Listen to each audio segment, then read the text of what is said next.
Hi, good afternoon. So this is Doc Franklin once again. So mag-aalauna na ng hapon dito sa shop. It's Saturday afternoon. Masyadong busy kami ngayon dahil marami yung nakaparking na units inside. So meron lang isang unit dito ngayon na Kenworth, lumang Cummins engine.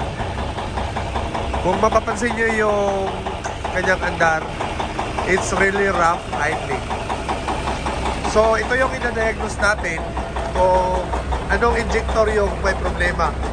So dadalhin ko siya sa shop para i-diagnose ko through computer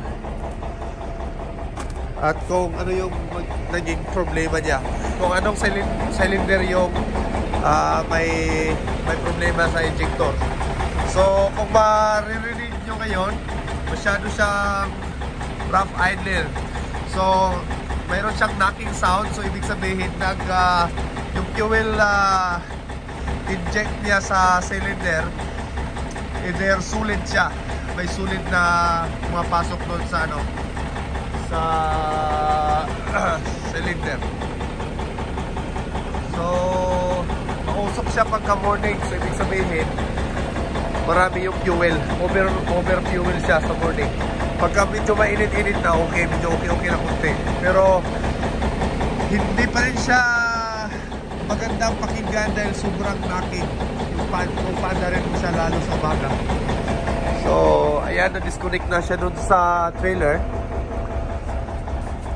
Double check ko lang dahil kung na-disconnect. So ida-drive ko siya papunta sa shop.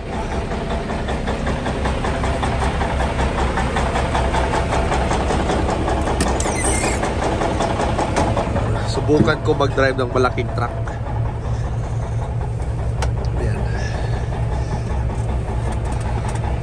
Napaka-tight spot pa naman.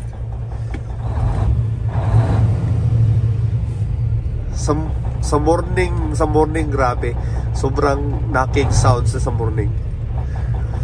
Pero pagka nag-iinit na yung makina, kasi mas madali niyang mag-vaporize yung mag-vaporize yung fuel, lalo kung mainit na ang makina. So hindi na masyadong ramdam. Pero pagka first start in the morning, yun, sobrang talaga, sobrang rough idling. So ayan, dadalhin ko to siya sa loob ng shop at ida-diagnose natin doon.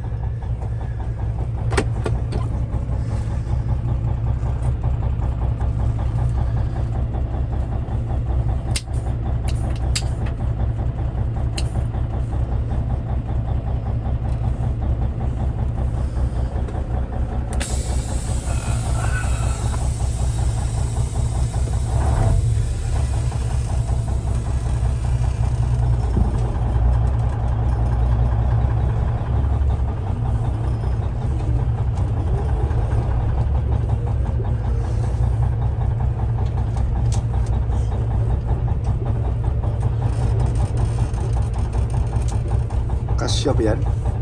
Parang hindi kasya.